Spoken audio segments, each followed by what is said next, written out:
We have to shut the sky tower.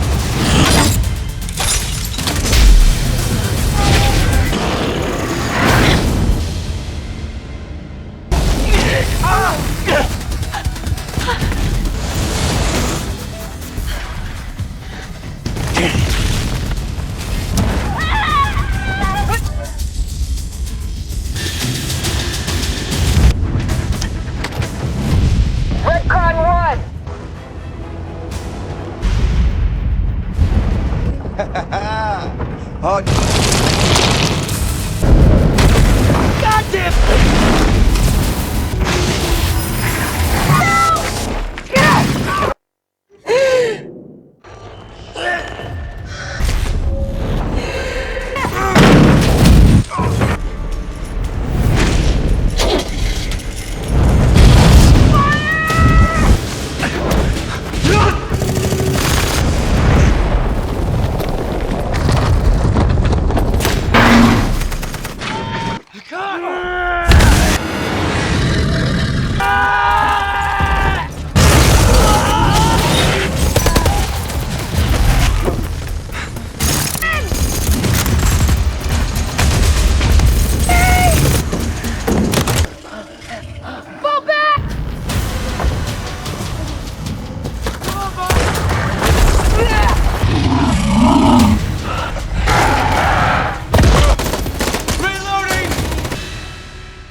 So?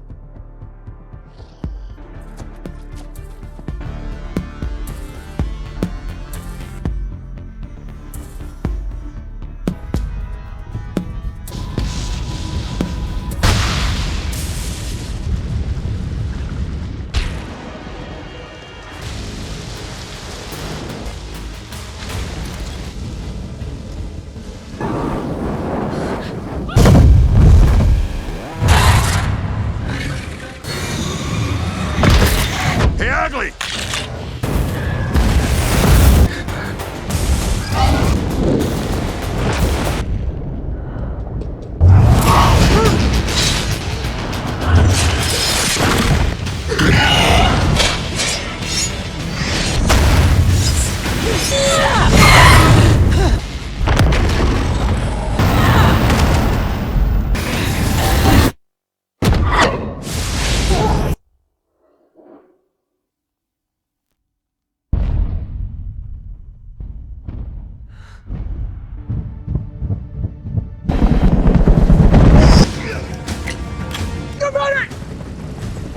Let's get her inside!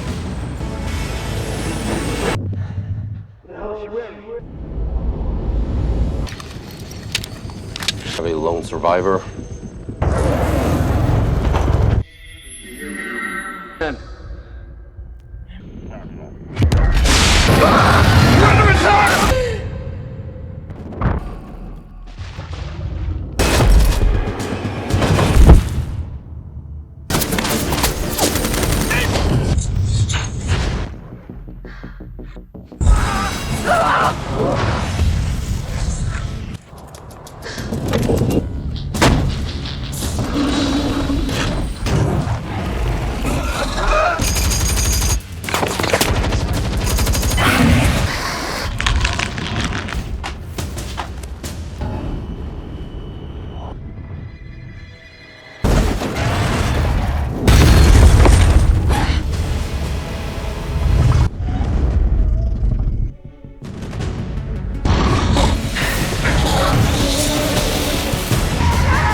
My friend.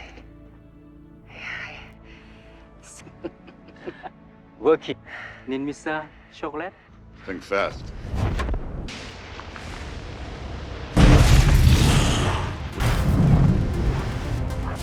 We have to shut the sky tower.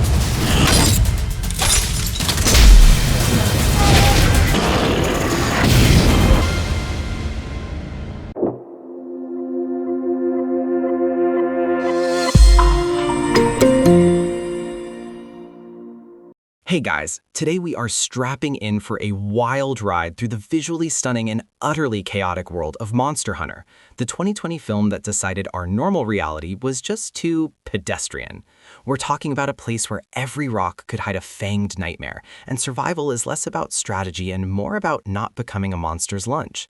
It's a world-building exercise in pure, unadulterated danger, where the rules of physics occasionally take a coffee break. If you had a good time with this, a like and a subscribe is a free way to help me keep making more.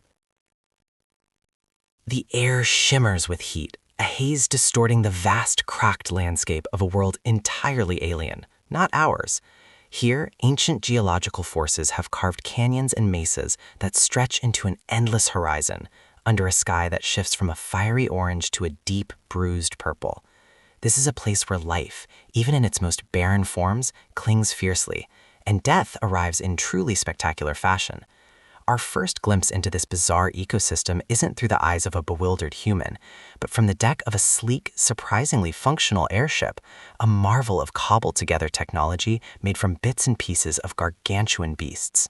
It hums with a low thrum, barely audible over the whipping winds, carrying a crew of individuals who look like they've stepped right out of a fantasy novel.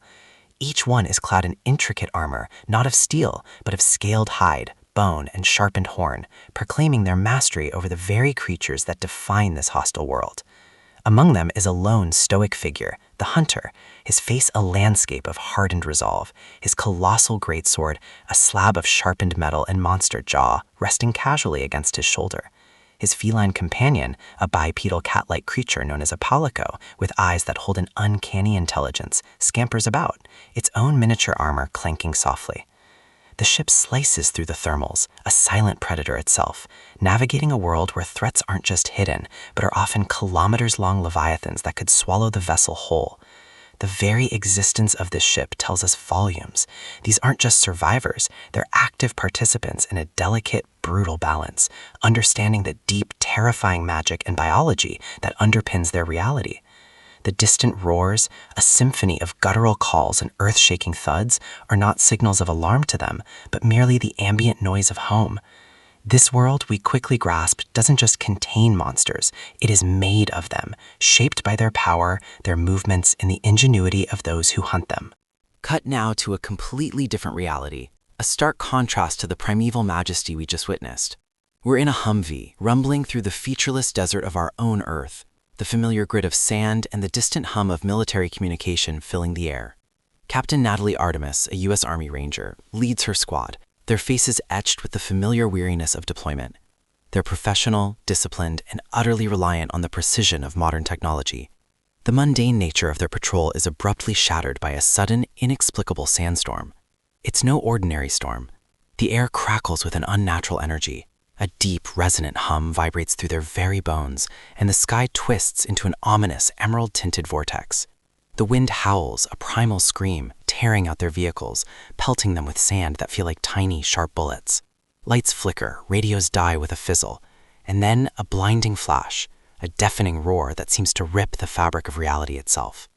It's like being shoved through a cosmic garbage disposal, a terrifying lurch and drop, the Humvee tumbling end over end, the air thick with ozone and the metallic tang of something impossibly alien. When they finally crash land, the silence that follows is profound, save for the ringing in their ears and the ragged gasps for breath. They're no longer in their desert. The sand here is coarser, the light a sickly yellow, and the rock formations towering around them are unlike anything on Earth, carved into jagged, unnatural spires. Their Humvee is a mangled wreck, a testament to the impossible forces that just transported them. They're disoriented, bruised, and crucially, completely cut off. Radios are dead, GPS useless. This isn't just another continent, it's another dimension. The world they've landed in is an ancient, hostile place, devoid of any familiar landmarks, its vastness pressing down on them with an almost physical weight. The initial confusion gives way to a creeping dread as they realize the impossible has happened. Their advanced weaponry, their training, their entire worldview is suddenly moot. The sand feels hotter, almost alive beneath their boots, and the air itself seems to carry a heavy, humid density, a stark difference from the dry desert they knew. Every rustle of shifting sand, every distant echo feels magnified, threatening. The rules have changed, and they're playing a game they don't even know the name of yet. Their initial forays into this alien land are disastrous, a grim introduction to its merciless rules. Following a series of strange tracks that are far too large to be anything terrestrial, they venture into a massive cavernous network, the air thick with the smell of decay and something sickly sweet. Here, the world introduces itself properly, in the form of Nursilla. These aren't just big spiders, they are nightmares made manifest. Imagine arachnids the size of battle tanks, with multiple glowing eyes that pierce the gloom, chitinous exoskeletons that shimmer with an oily iridescence, and razor-sharp fangs that drip with a potent, paralyzing venom. The sound they make is a chilling, high-pitched scuttling, 1,000 tiny clicks and scrapes echoing off the cave walls, growing louder, closer. Their webs aren't delicate silk, they're thick, sticky cables, strong enough to ensnare a truck, and infused with the same paralytic agent as their fangs. The squad's high-tech firearms, once symbols of overwhelming power, prove utterly ineffective. Bullets ping uselessly off the Nursilla's armored bodies, doing little more than annoying them. The soldiers' M4s and grenades are like toys against these living tanks. One by one, the squad is picked off, caught in the sticky webs, their struggles growing weaker as the venom takes hold. The terrifying efficiency of these creatures, how they use the environment, the dark, constricted tunnels, the surprise drops from the ceiling, demonstrates a perfectly evolved hunting strategy. This isn't just a monster attack, it's an ecological lesson, brutal and swift. Artemis, amidst the horrifying screams of her comrades and the sickening crunch of chitin, witnesses the abject failure of their modern arsenal. Her high-velocity rounds might as well be spitballs. The tactical advantage she's always relied upon simply doesn't exist here. Her determination hardens, not in a desperate clinging to old methods, but in a desperate scramble to find any method. She observes, even as chaos reigns, the monsters are vulnerable to fire.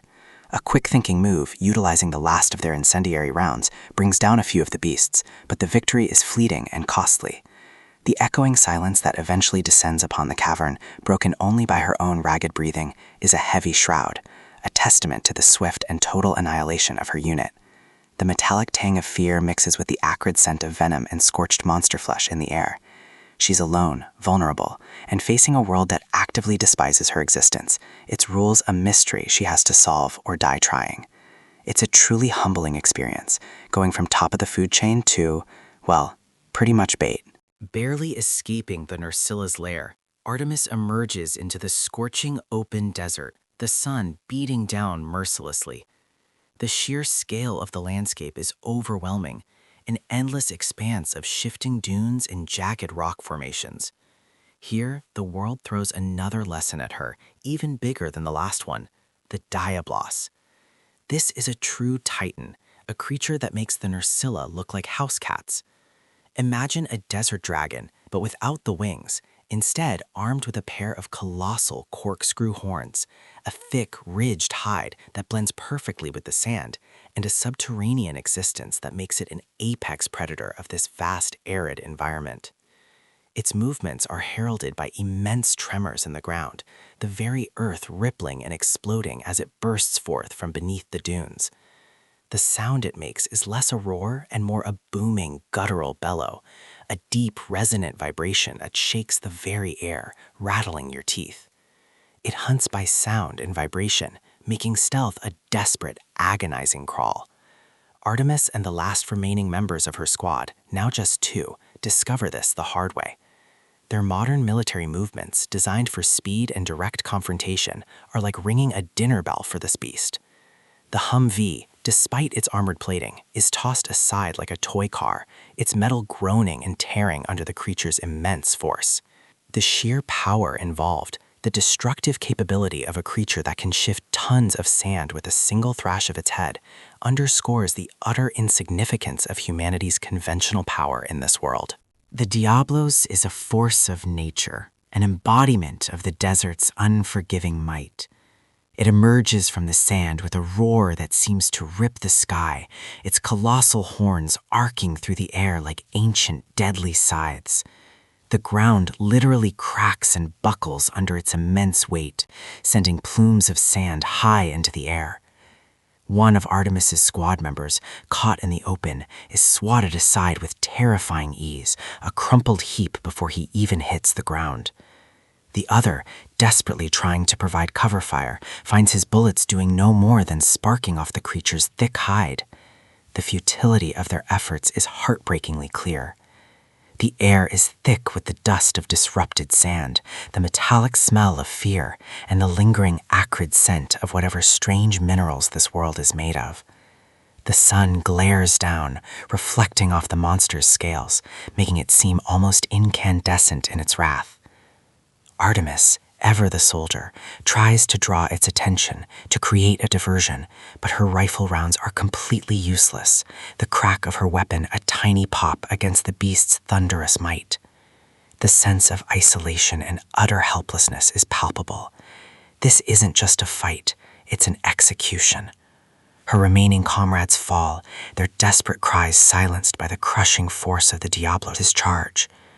The world has truly shown her its teeth, leaving her utterly alone, covered in the blood of her friends, staring down a creature that seems to defy all natural law. She survived, but at what cost, and with what desperate, burning need to understand?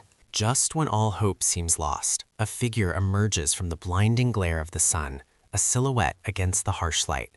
It's the Hunter, the stoic warrior we met at the very beginning. His arrival is less a rescue and more an intervention, a quiet demonstration of superior knowledge and adaptation. He moves with an almost supernatural grace, flowing through the treacherous sands, his oversized greatsword strapped to his back looking less like a weapon and more like a carefully selective tool for planetary excavation.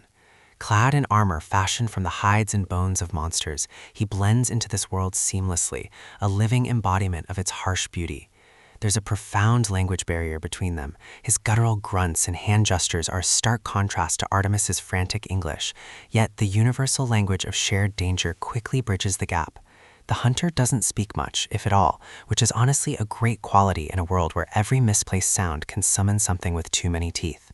His method of dealing with the Diablos is a masterclass in this world's practical wisdom. Instead of direct confrontation, he uses the environment, strategically luring the beast into an area rigged with giant homemade traps. The clanging sound of metal on metal as he sets his contraptions, the subtle shift of sand under his expertly placed feet, all speak volumes about his honed skills. He communicates through action, through the way he deftly wields his slinger, a wrist-mounted crossbow that fires small, sharp projectiles or even environmental hazards to draw the monster's attention. He doesn't just fight, he orchestrates the fight, a conductor of chaos. Their initial interactions are a fascinating clash of cultures and combat philosophies.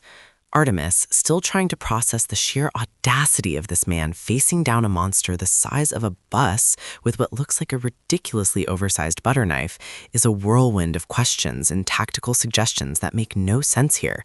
The hunter, in turn, regards her with a mix of weary patience and quiet amusement. He shows her how to dig herself into the sand to avoid the Diablos' devastating ground charges, the coarse grains gritty against her skin. He demonstrates how the creature uses sound, topping on the ground to draw its fury, then quickly retreating. He introduces her to the concept of the slinger, showing her how to load small stones and nuts that can be used to distract or stun. The crafting itself is a marvel. From scavenged materials, he fashions a makeshift net trap, his movements precise and economical. The sound of the rough rope being tied, the metallic clicks of the components falling into place, all hint at a sophisticated, albeit primal, engineering. He even offers her water from a strange bulbous plant, a testament to his intimate knowledge of the desert's sparse resources. This world doesn't offer easy solutions. It demands resourcefulness, observation, and an almost intuitive understanding of its inhabitants. It's a humbling lesson for Artemis, who has always relied on technology and firepower. Here, the power lies in knowledge and adaptation, in using the world's own terrifying features against its inhabitants. It's almost like a survivalist reality show, but with more impalements and significantly less prize money. Their escape from the Diablos, though successful, only buys them time.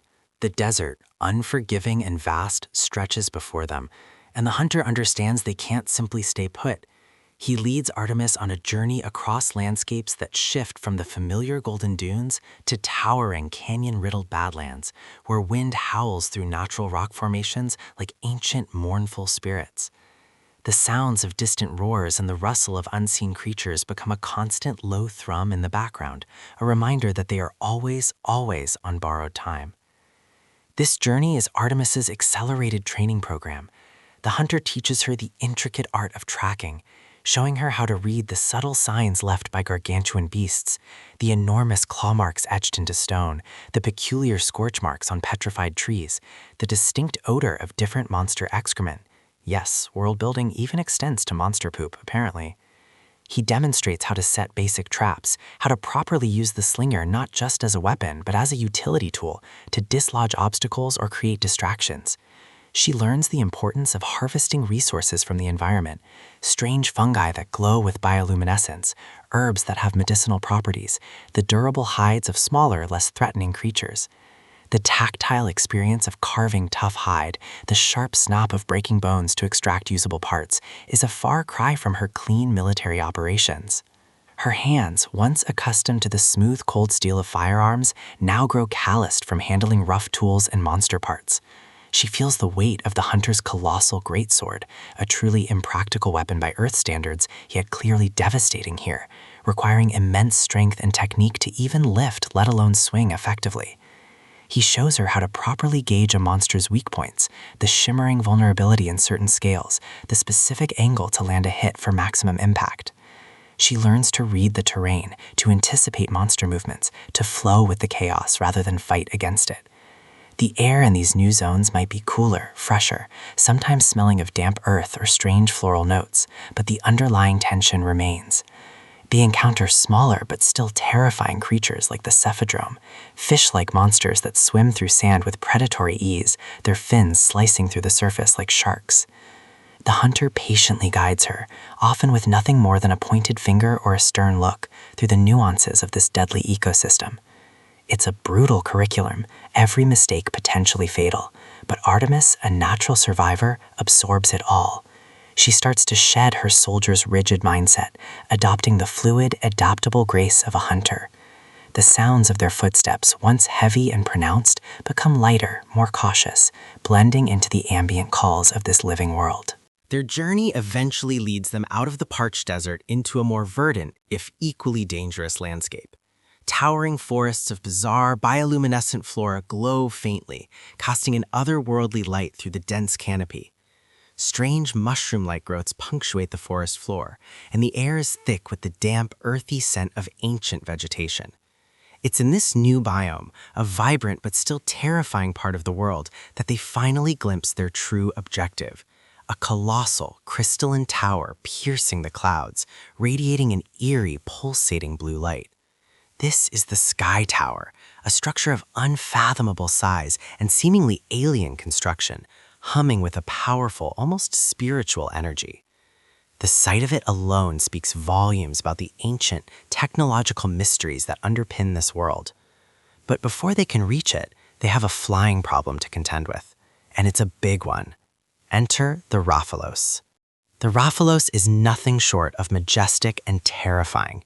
It's the king of the skies in this region, a magnificent, dragon-like wyvern with scales of burnished crimson, massive leathery wings that beat the air with the force of a hurricane, and a pair of eyes that glow with intelligent malevolence. Its roar is a deafening shriek, echoing to the canyons and forests, proclaiming its dominance. But its most devastating weapon is its fire. It breathes torrents of searing flame, a superheated inferno that incinerates everything in its path, turning ancient trees to ash in an instant.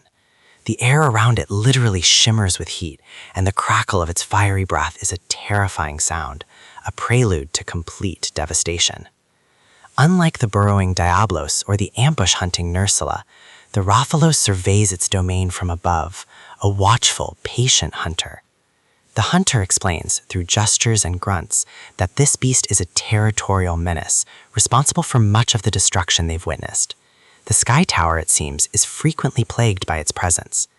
The hunter's reverence, mixed with a healthy dose of professional caution, speaks to the Rathalos' legendary status within this world's ecosystem. It's not just a monster, it's a force, a symbol of the untamed power of this dimension. The final approach to the Sky Tower is fraught with peril. They dodge explosive geysers, navigate treacherous crumbling paths, and face down smaller but still aggressive monsters that guard the periphery of the Rathalos' domain. Artemis by now is a transformed warrior. Her movements are fluid, her eyes constantly scanning for threats, her grip on the slinger firm and confident. She understands the rhythm of this world, the delicate balance between predator and prey, the subtle cues of an approaching danger. The hunter, watching her, shows a rare, fleeting look of approval.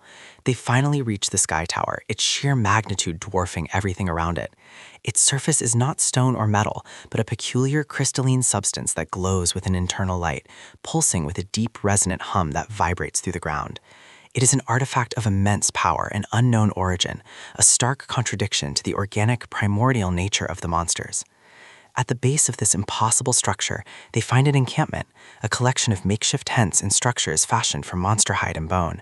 This is where Artemis finally meets the Admiral, the sagely leader of the local hunters, along with his colorful crew of palicoes and human or human-like companions. The Admiral, a seasoned warrior with a weathered face and eyes that hold ancient wisdom, speaks her language, a surprising and welcome relief. He explains the deeper lore of this world, the true purpose of the Sky Tower.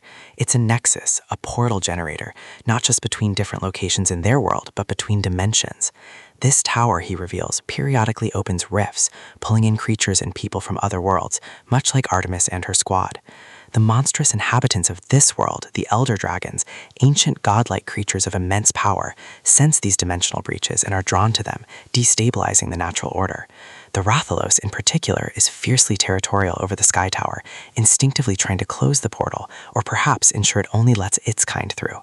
The narrative expands rapidly here, revealing a multi-dimensional conflict, a grander scheme where their world acts as a buffer between dimensions, and the hunters are its reluctant guardians. The constant roar of the wind around the tower, the crackle of energy from its crystalline surface, all contribute to the sense of immense, almost cosmic power concentrated in this one spot. The Admiral's voice, though calm, carries the weight of millennia of such conflicts.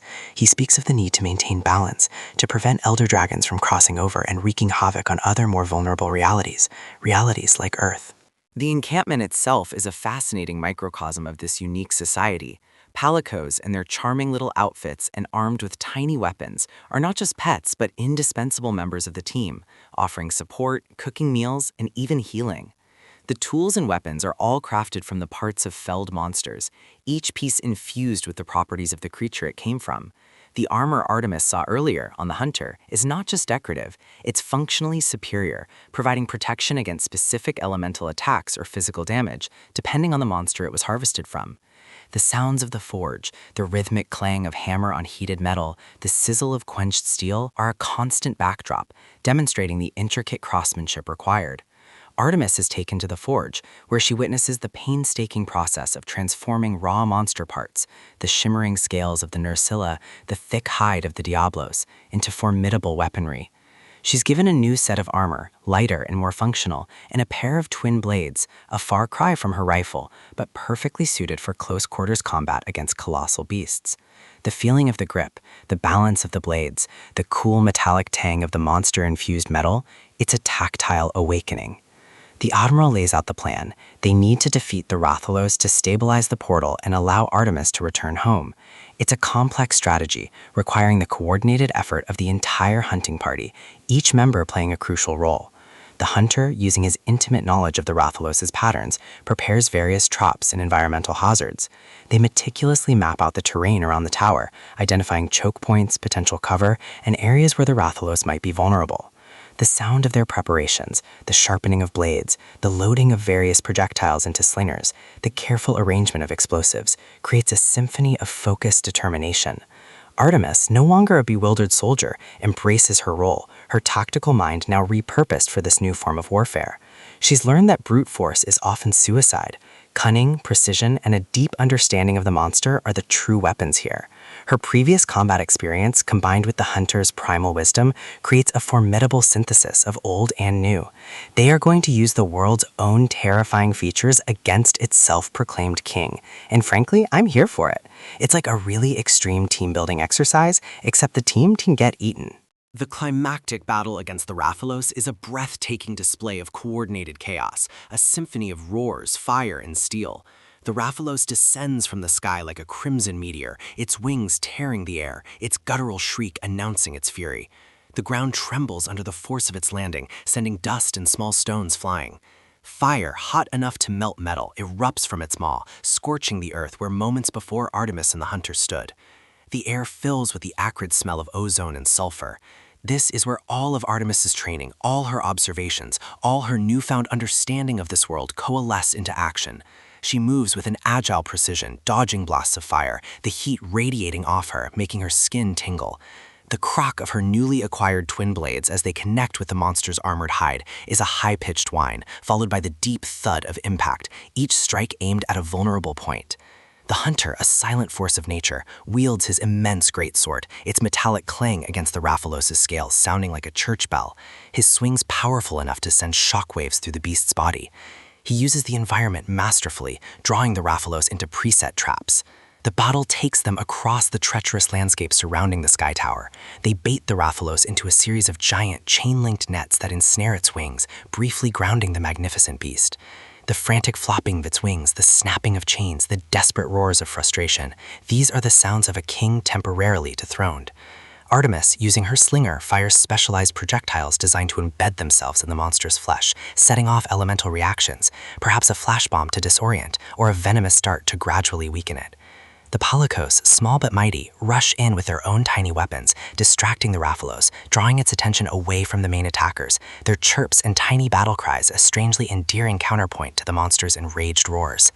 The Admiral and his crew provide range support, their specialized bows and projectile weapons peppering the Rathalos with explosive arrows and debilitating bolts. It's a dance of death, precise and brutal. Every strike, every dodge, every tactical decision is critical. The sensory details are overwhelming.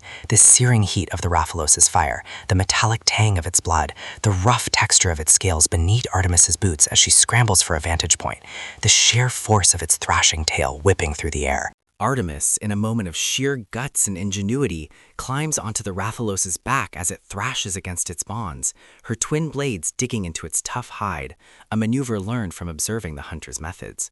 She hacks away at its neck, the crock of bone and the tearing of muscle echoing even over the monster's roars.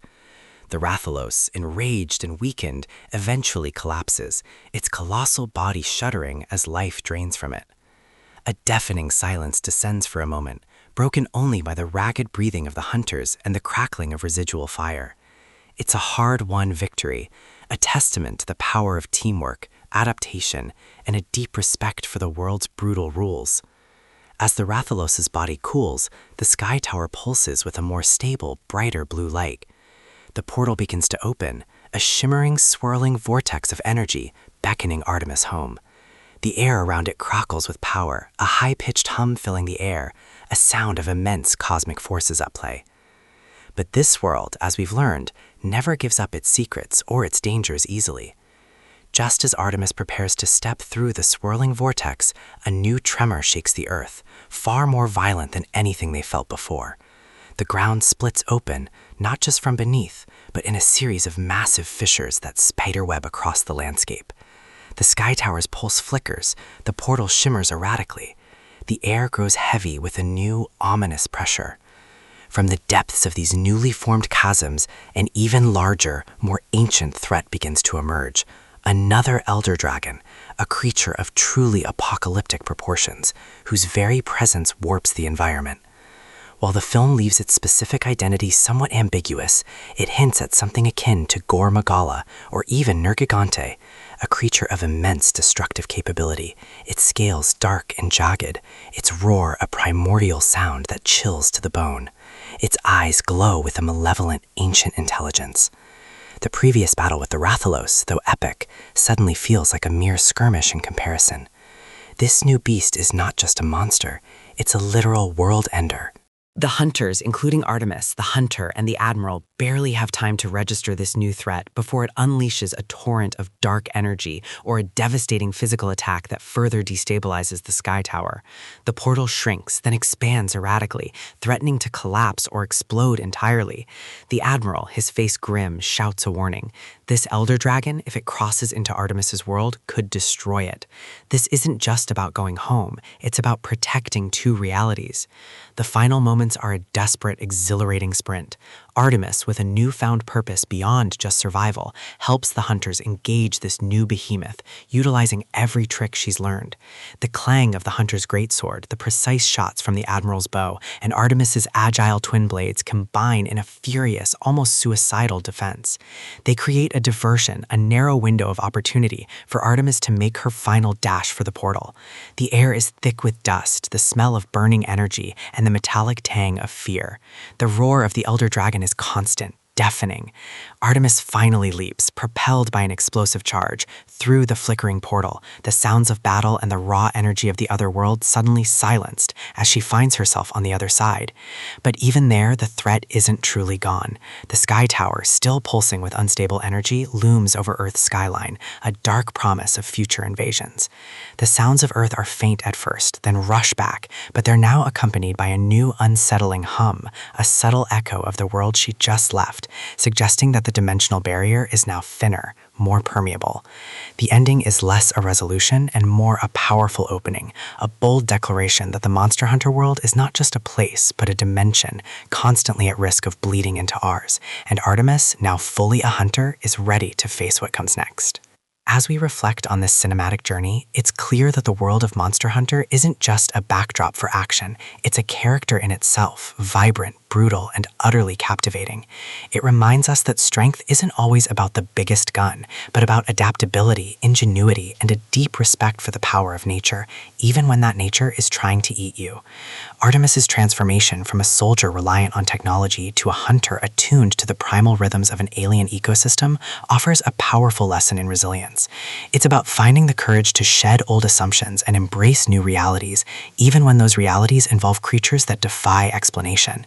The movie beautifully illustrates that to survive, sometimes you must become a part of the world that threatens to consume you, understanding its intricate, deadly dance. Monster Hunter delivered on its promise of spectacle and creature design, showcasing a truly imaginative and dangerous world. While some might find the narrative a bit thin, its commitment to world building and the visceral thrill of gigantic monster battles makes it a fun, action-packed ride. It successfully captured the essence of the games, leaving audiences eager for more exploration of this exciting, perilous universe.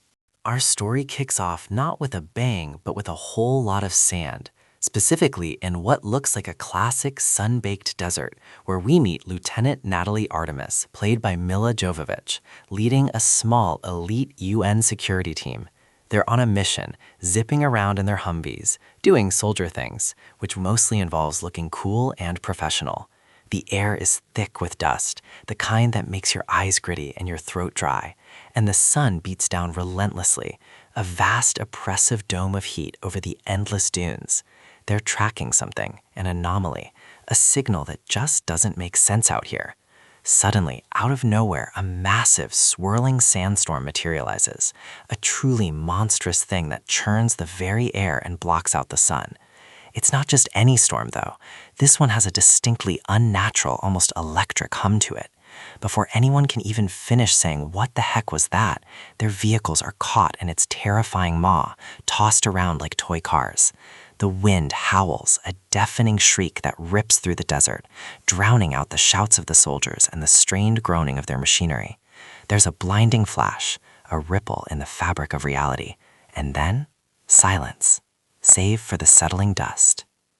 When Artemis comes to, the world around her is different, very, very different. Her Humvee is wrecked, smoke curling from its mangled chassis. Her team is scattered, unconscious, or worse. The sand is still there, but now, towering rock formations pierce the sky, structures that look ancient and impossibly sharp. The air is heavy, humid, and carries a strange, primal scent. And then, the first sound, a guttural rumble that vibrates through the very ground. It's a sound that promises something enormous, something hungry. Her military training kicks in and she begins to search for her team, shouting their names into the alien expanse. The desert, however, answers only with the wind and that deep, disquieting rumble. She finds her comrades, but not in a good way. Their Humvee, or what's left of it, has been torn apart, not by the storm, but by something with immense force and razor-sharp claws. Before she can fully process the horror, a new sound emerges, a skittering, chitinous click-clack that echoes from the shadows of a nearby cave system. We're introduced to the Nursula, a giant, arachnid-like creature with glowing red eyes and venomous fangs.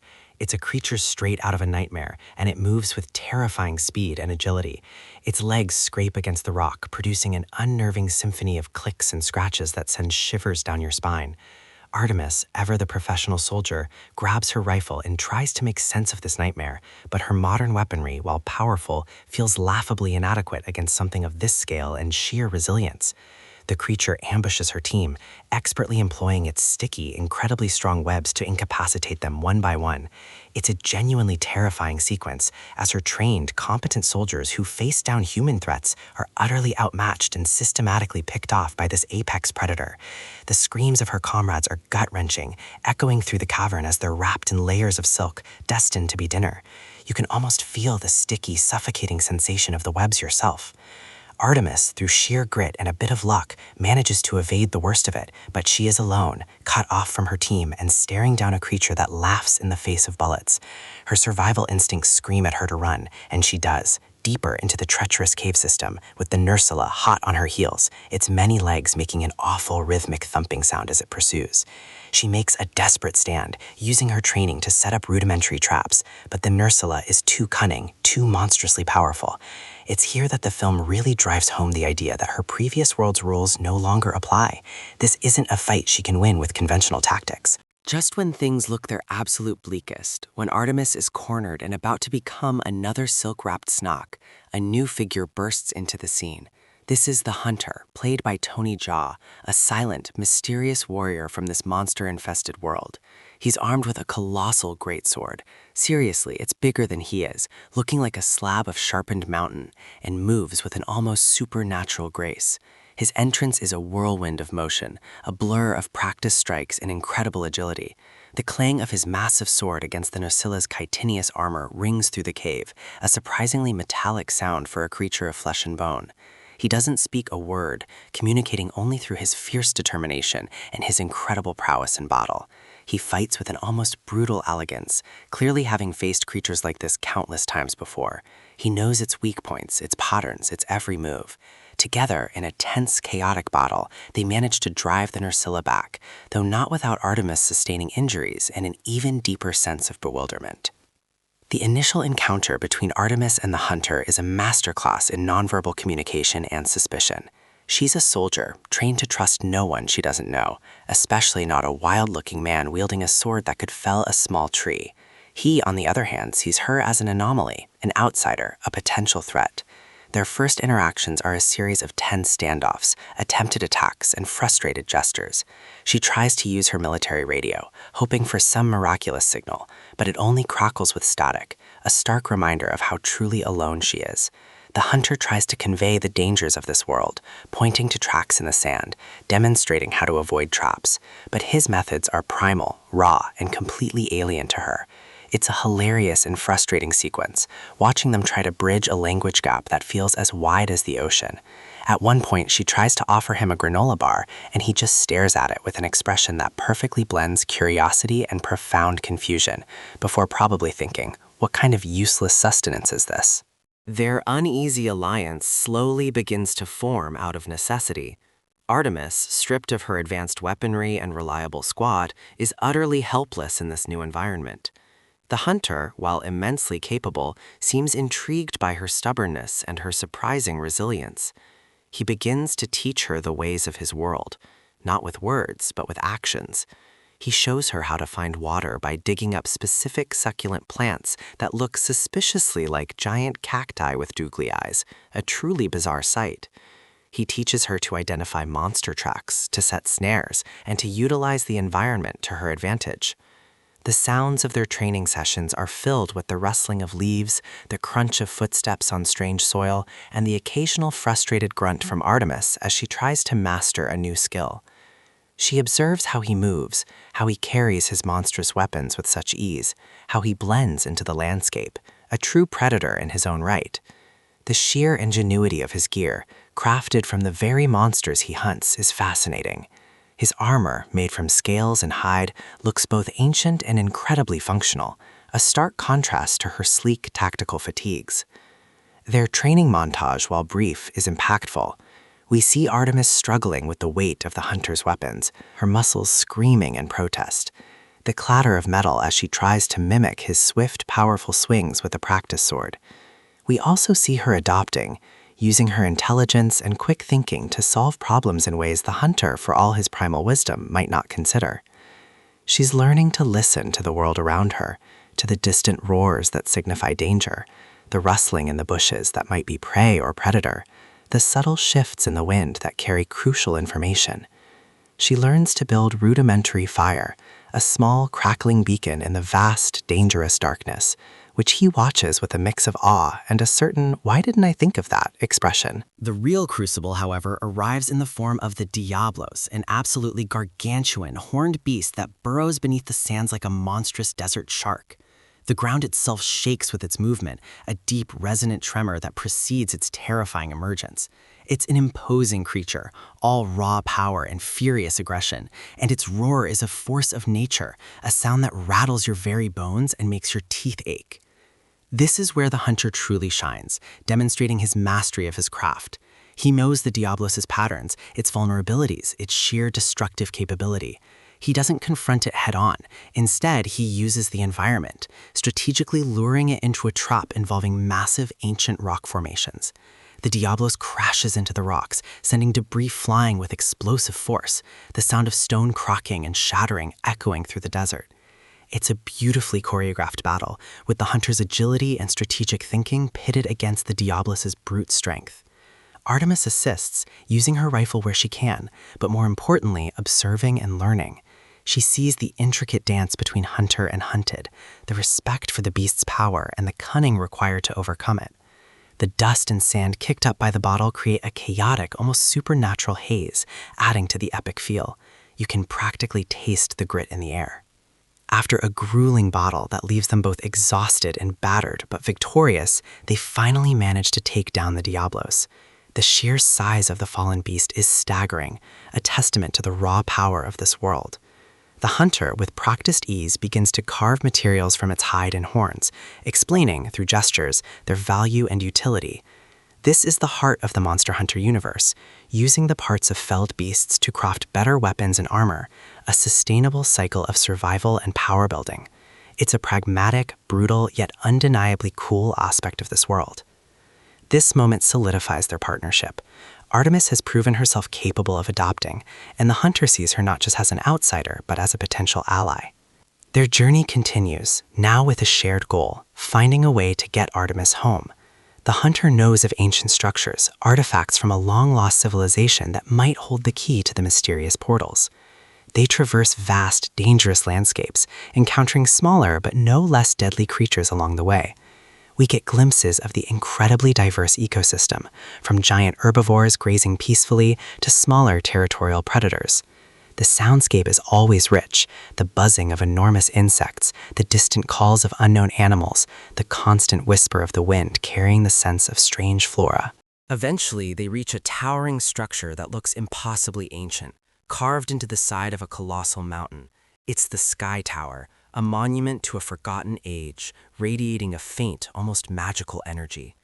As they ascend, the air grows cooler, and the views become breathtaking, showcasing the sheer scale and beauty of this alien world. It's a moment of quiet awe amidst the constant danger. Up near the summit, they find a larger community, a hub for other hunters, all united under the command of the Admiral, a grizzled, wise, and somewhat eccentric leader, also played by Ron Perlman. This is where the world-building truly expands. The Admiral's airship, the Excelsior, is a marvel of engineering, a massive, ornate vessel made from carved wood, leather, and various monster parts, powered by glowing crystalline energy. It's a floating fortress, bristling with ballistas and catapults, designed to traverse the skies and hunt even the most formidable airborne monsters. The sounds of the ship are a constant hum of machinery, the creak of timber, and the distant calls of the crew. Here, Artemis finally finds people who can speak her language, or at least a version of it, allowing her to understand the true nature of this world and the portals. The Admiral explains that these portals, known as sky spears or fluxes, appear randomly, connecting their world to others. He speaks of an ancient civilization that tried to harness this power, building the Sky Tower as a means to control or understand them, but ultimately failed, leading to cataclysmic events and the rise of the most dangerous creatures, the Elder Dragons. He warns her that a massive, fire-breathing Elder Dragon, the mighty Rathalos, is the one causing the energy surges that are tearing open these portals. If it reaches her world, it would be an apocalypse. The Admiral's voice is grave, filled with the weight of generations of monster hunting, a grim history lesson delivered with a steely gaze. He also introduces her to the Palico, an adorable bipedal cat-like creature that serves as the ship's cook and a highly skilled combat assistant. The Palico, with its cheerful meows and surprisingly effective cooking, adds a much-needed touch of levity to the grim situation. Its culinary creations, while probably delicious, look incredibly exotic, made from unknown ingredients. Just as Artemis begins to process this overwhelming information, the ship is plunged into chaos. A piercing shriek echoes through the sky, followed by the terrifying whoosh of immense wings. It's the Rathalos, a creature of legend, a living inferno. Its scales gleam like molten gold in the sunlight, and its eyes burn with primal fury. This isn't just a monster, it's a force of nature. The attack is brutal and sudden. Fireballs erupt from its maw, blasting holes in the ship's hull, sending splinters and smoke everywhere. The screams of the crew mix with the roar of the monster and the groan of the massive airship as it takes hit after hit. The smell of burning wood and ozone fills the air. Artemis, no longer just a soldier, but a burgeoning monster hunter, springs into action. She grabs a massive monster bone bowgun, because why settle for a tiny rifle when you can have a shoulder-mounted cannon, right? And joins the fight alongside the hunter and the rest of the crew. This is a spectacular aerial battle, a symphony of destruction. Hunters rappel down ropes, firing their own oversized weapons. The ballistas launch giant bolts that clang against the Rathalos' impenetrable hide, sometimes piercing it, eliciting a furious shriek from the beast. The hunter, with his greatsword, leaps onto the Rathalos' back, trying to strike at its vulnerable points. A truly insane feat of courage. Artemis, surprisingly adept with the bowgun, aims for the Rathalos' wings, trying to ground the beast. She remembers the Admiral's words about aiming for specific weak spots, and her training with the hunter kicks in. The thud of the bowgun's projectiles, the distant explosions of fireballs, and the constant rhythmic flapping of the Rathalos's wings create an intense, adrenaline-pumping soundscape. It's a moment where her two worlds truly collide, her military precision now married with the primal tactics of the hunters. The battle is a desperate struggle, with the ship taking heavy damage. The Rathalos is relentless, its fiery breath incinerating sections of the deck. But the hunters are equally tenacious. The Palico, surprisingly, plays a crucial role, skillfully piloting a smaller airship, a speedy scout vessel, to distract the monster and provide cover. Its excited meows as it performs daring maneuvers add a touch of comic relief amidst the chaos. The fight is intense, with close calls and near-fatal blows, until finally, through a combined effort of cunning and sheer firepower, they manage to damage one of its wings, sending the colossal creature plummeting towards the earth in a fiery dive, crashing into the desert below with an earth-shattering impact. The silence that follows is deafening, broken only by the crackling of flames and the groans of the damaged airship. With the immediate threat of the Rathalos temporarily dealt with, the Admiral turns his attention to the true objective, stopping the portals from opening and preventing any more monsters from crossing into Artemis's world. The portal is currently unstable, a shimmering, swirling vortex of energy high up in the sky tower. They devise a plan to use the tower's ancient mechanisms, combined with the energy of a specific Elder Dragon artifact, to seal the portal permanently.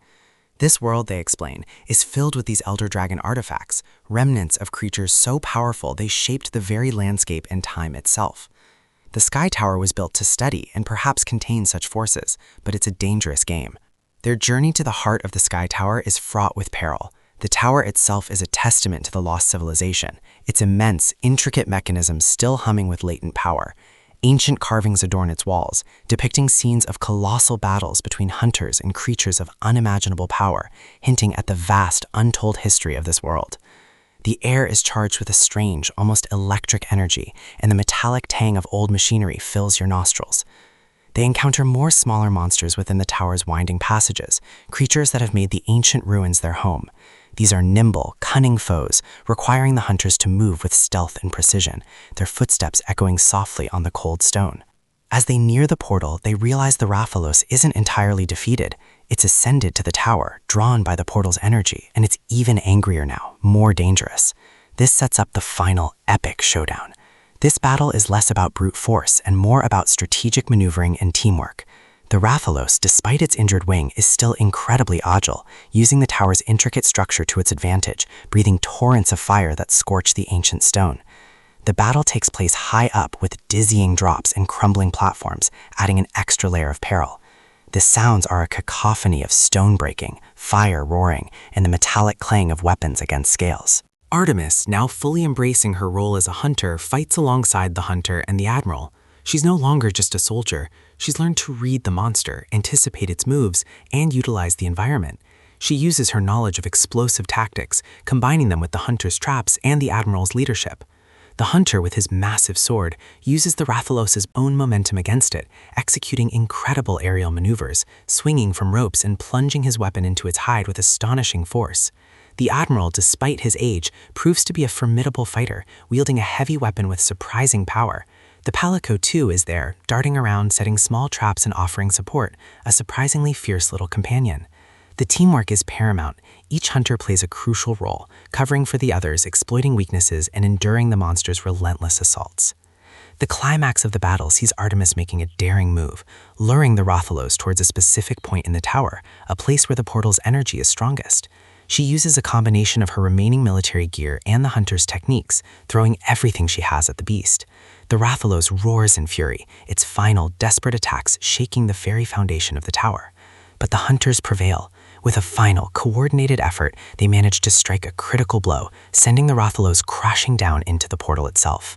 The portal, overwhelmed by the creature's immense energy and the ancient mechanisms being activated, begins to destabilize.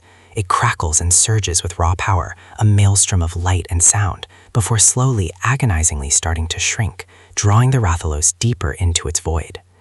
As the portal shrinks, Artemis sees a glimpse of her own world on the other side, a fleeting image of a familiar desert landscape. Hope surges through her, but the portal is closing too fast, and the sky tower is groaning under the strain, beginning to crumble around them. The Admiral, ever the pragmatist, realizes they can't get everyone through. He makes a split-second decision. Artemis must go. She's the key to warning her world. With a desperate leap, she barely makes it through the rapidly diminishing vortex, landing with a jarring thud back in the familiar but now eerily quiet desert of her home dimension. She's back. The sand is the same, the air familiar, but she's changed. The raw, primal experience of the monster world has left an indelible mark. Her military uniform is torn, her face grimed, and her eyes hold a new, fierce light. She's still processing it all, the terrifying beauty of the other world, the friends she made, the battles she fought. But her relief is short-lived. The portal, though shrunken, isn't fully closed. It's just a faint shimmer in the air, a tiny, unstable ripple. And through that ripple, before it vanishes completely, a new shadow appears. A massive, horrifyingly familiar silhouette, its eyes glowing with a malevolent light. It's another elder dragon, one of immense power, a creature far more ancient and terrifying than the Rathalos, hinting at an even greater threat.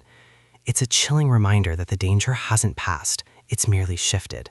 The hunter, the admiral, and the palico, having stayed behind in their world, watch as the portal winks out of existence, knowing that the fight isn't over for Artemis. They prepare for their own battles, understanding the gravity of the situation. Back in her world, Artemis stands alone, but she's no longer helpless. She's learned, she's stronger. She now carries a piece of the monster world with her, a new understanding of survival, and a resolve to protect her home from the encroaching darkness. She knows that this isn't just about her survival anymore, it's about the survival of two worlds. The subtle hum of residual portal energy in the air suggests that this is far from the end, merely the beginning of a much larger conflict, a bridge built between dimensions not of peace, but of impending war. She looks up at the vast sky, now knowing there are more dangers lurking, and she prepares for whatever comes next, a soldier, a hunter, a protector. As the echoes of their incredible journey settle, it's worth reflecting on the resilience of the human spirit when faced with the utterly unknown. Artemis's transformation from a skilled but conventional soldier to a formidable monster hunter speaks volumes about our capacity to adopt, learn, and fight for what we believe in, even when the odds are stacked against us. This story reminds us that courage isn't just about facing what you know, but about embracing the terrifying possibilities of what lies beyond, finding unexpected allies, and forging a new path forward in a world far grander and more dangerous than we ever imagined. Monster Hunter offers a spectacle of action and a fantastic visual journey into a world teeming with awe-inspiring creatures. While it certainly leans into the turn off your brain and enjoy category, it delivers on its promise of big monsters and bigger fights, setting the stage for some truly epic battles. It's a fun ride that showcases the sheer scale and wonder of the game's universe, leaving you wanting to see more of this incredible, dangerous world.